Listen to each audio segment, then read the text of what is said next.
Hello YouTube, Jerry Kirkpatrick here, and I have had just a very fruitful last 3 weeks in regards to getting the property ready for this winter. The first thing I did was took the pallet, I guess you would call it, the pallet that our electric lawn tractor came on, and made a woodshed to keep our firewood dry this winter. And I built that right beside my office, and that is pretty close to the solarium where the back door to the house is.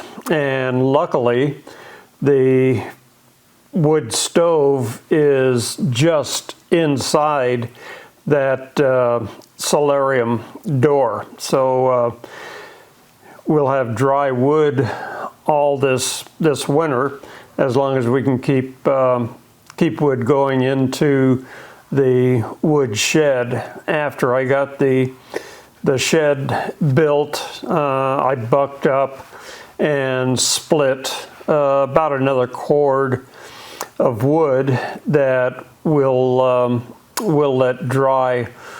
The next week was spent on roofs. I had to repair the roof here in the barn. After that, I repaired the roof and 2 skylights that are in my office. You probably might have seen those as I was showing you the woodshed. And then the third roof to be repaired was on the house on the west side. So I'm not going to have to be looking for places that are leaking this year. I found them all last winter because of the amazing storms that we had. The amount of water was just horrendous. So I found all the leaks last year and got those fixed this last week. Well, 2 weeks ago. And then last week was spent building the scaffold and putting shelves on it, so I can begin to put the ceiling here in the shop. But before we get to the scaffold and putting the ceiling in, I would like to thank Carl Hugness, and I'm hoping that I pronounced that name correctly. I got a box, and it had a short story on himself and 3 books.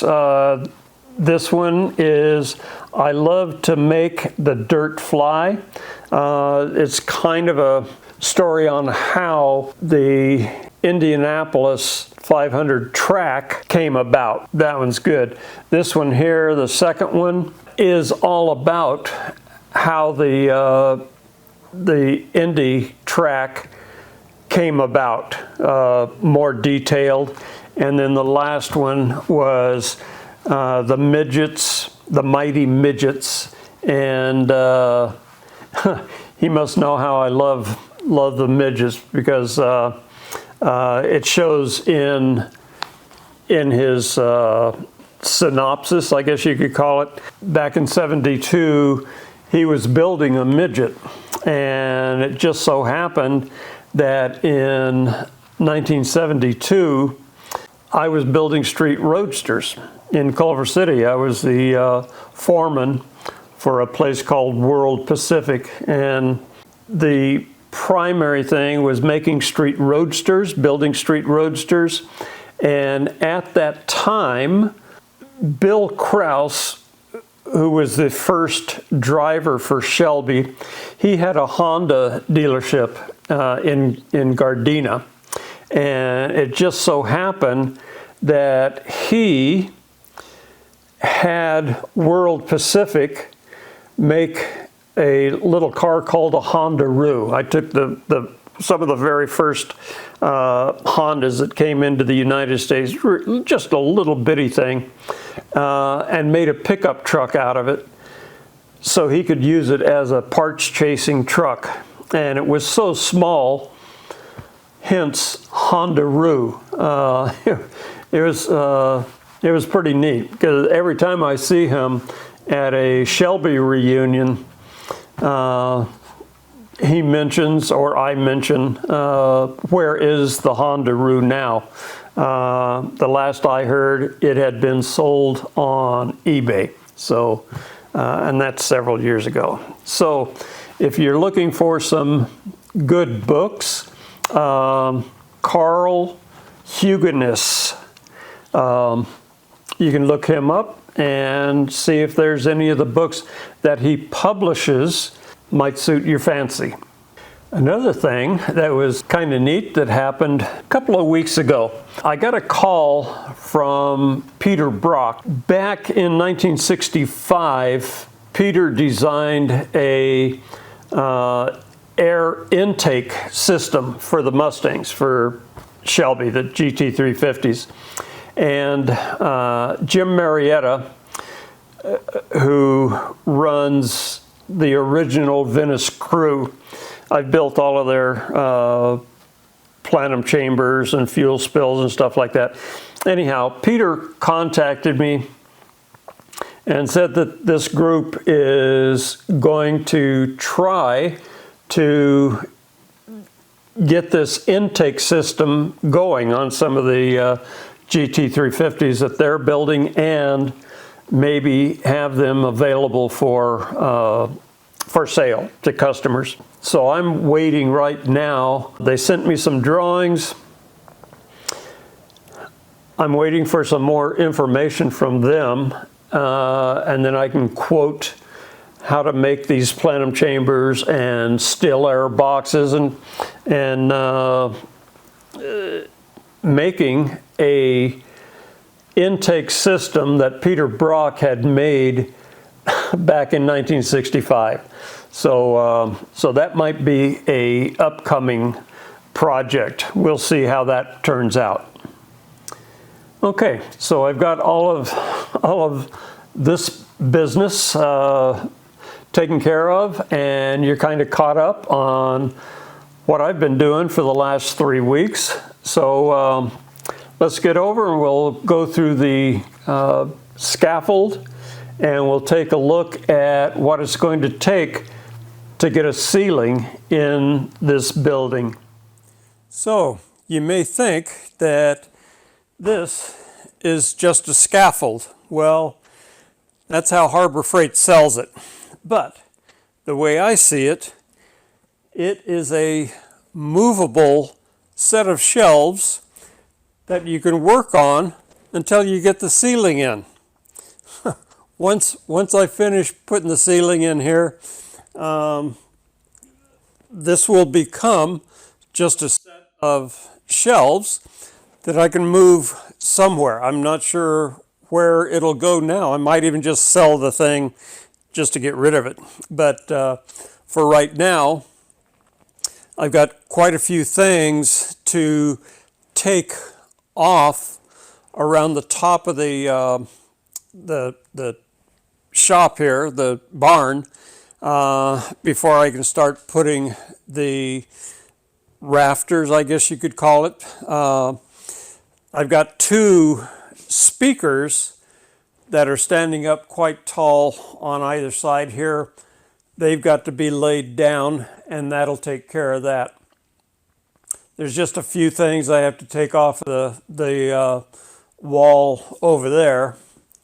But over here, I've got several sample pieces and the patterns that it takes to make these pieces. Midget, mud guards, Cobra, folding seats. I think I make the only folding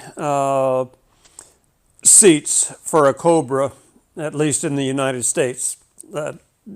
That's where I get most of my orders, and they're all one-offs, well, two-offs, if you will.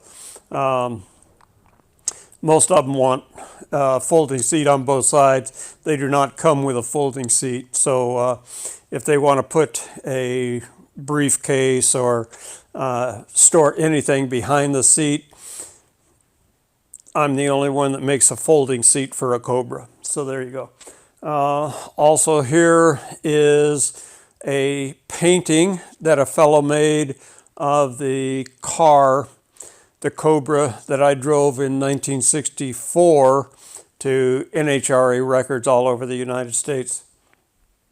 Next to that is some t-shirts that I've got at different races. The March meet, several years I went to Phoenix International Raceway for the Copper Classic. There was always, well, it was a full weekend of races, midgets, Silver Crown, some type of open wheel, and a stock car race. All four of those on the weekend, plus on Friday and Saturday night, we used to go to Manzanita there in Phoenix and watch the sprint cars run. So it was quite a full weekend of racing.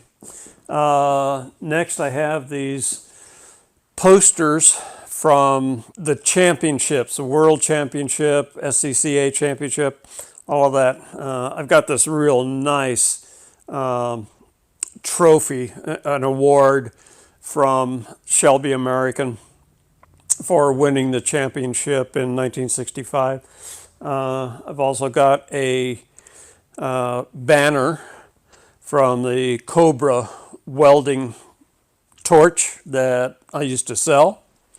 And then here I've got some stands, 3 stands that I use in front of my, or on the side of my cutoff saw. So if I have a 20-foot length, those stands are what I use. And then I also have these 4 dollies that I'll have to be putting on my hoist to move it out of the way. Right now it's right in front of this door, and I want to move it over so I can get a truck in here to put down the 2x6s and all of the supplies that it's going to take to get the ceiling in here. So that's about it for this episode. This may have been somewhat short, but it was quite full for me just to get here. I will get all of this stuff down from the walls and get everything marked out where the rafters will be placed, and then at that point I can start a series of what it's going to take to not only get the ceiling in here complete. I'm going to install a nice heater, hopefully that I can control from the house, so I can find out, I can look on my phone, see what the temperature is in the shop, and either turn the heater on or do whatever I want. The other thing is a fold-up ladder, so that's going to take some laying out of the rafters. So whatever the size of that fold-down ladder is, that's going to have to be figured out. So this is going to be quite a little adventure. Hopefully it won't take too long, and then we can get on to some fabricating, metal shaping, and the stuff that you're all used to seeing on this channel. The other thing that I'm going to do that I just remembered, I'm going to run air to my mill and lathe, run it to the other side of the shop, and on the east wall. That's where most of my air tools are, and improve the lighting in here. I've been fairly happy with the number of fluorescent lights I have in here, but I want to change the bulbs to the bright white. So it's going to be quite nice in here when I get finished, and I'll be able to work during the winter. Cool. So thank you very much for watching. Give me a thumbs up. Don't forget to subscribe and ring the bell, and buy me a coffee if you choose. Thanks for watching. See you later.